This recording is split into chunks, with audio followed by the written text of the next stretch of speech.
Okay, good morning and welcome to Yeshiva YouTube. Iyun with Benzion. Today's daf is Nedarim, daf Chav Dalid.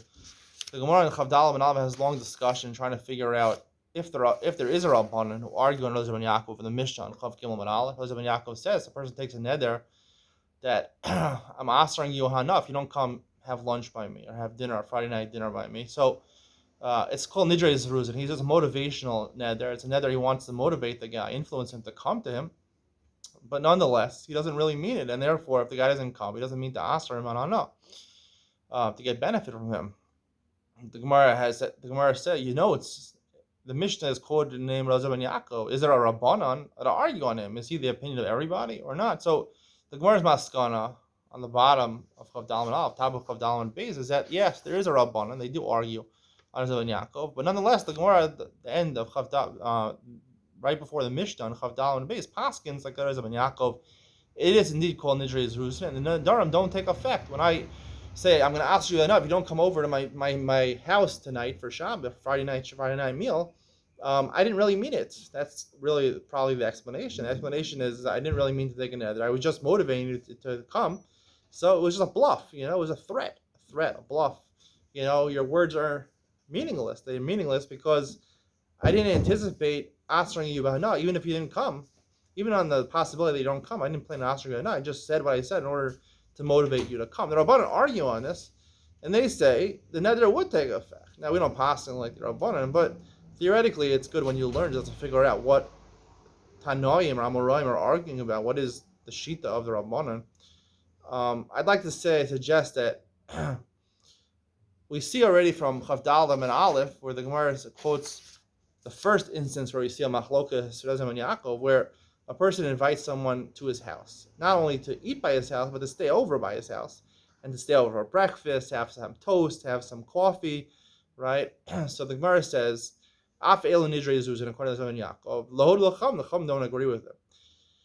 And the Gemara doesn't bring a proof to the machlokas Elazar ben Yaakov and the Rabbanan in our Mishnah from this. It just said they bring the proof from the fact the Brisa start, Yeser al Kain.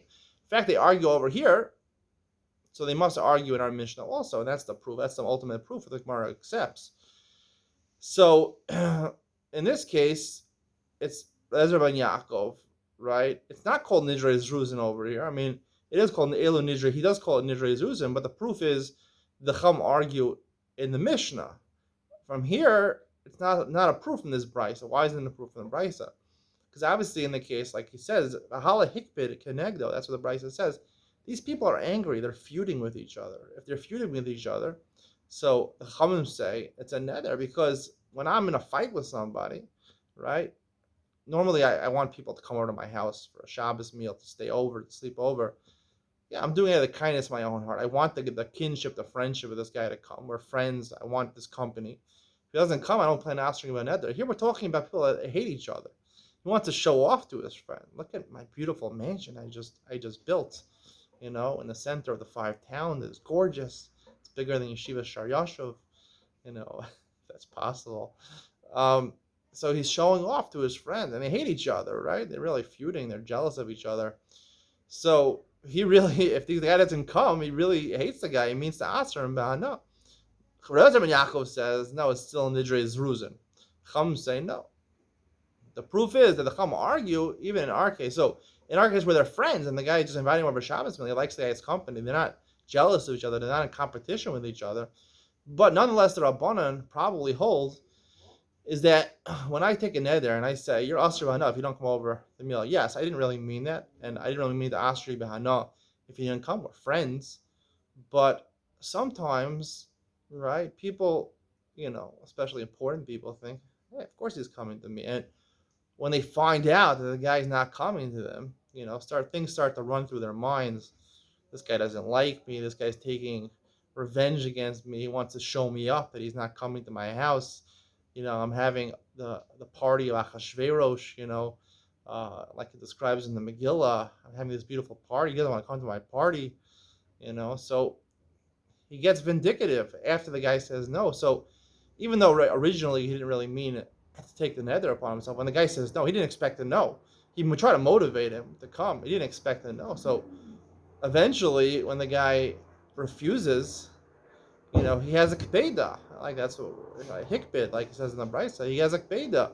He gets angry at the guy, and then at that point, again, once he gets the kpeda on the guy, so therefore it turns it into a neder. At that point, it turns it into a neder. Um, with because he really means it. He really means the Asher and Ba'ana.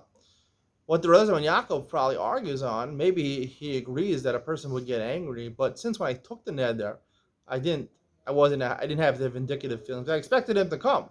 I expected him to come. Everyone agrees you're going to have those feelings when the person turns you down. You invite someone, they turn you down.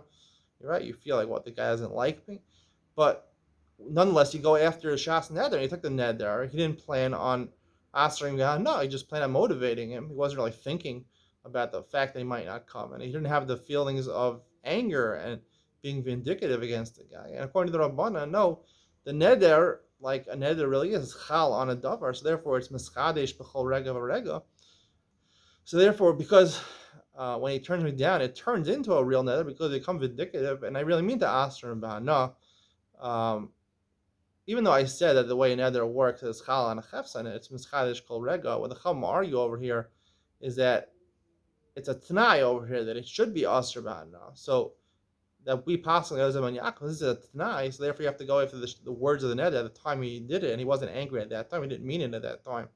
The Chacham say, nonetheless, even when it's a t'nai, still we go.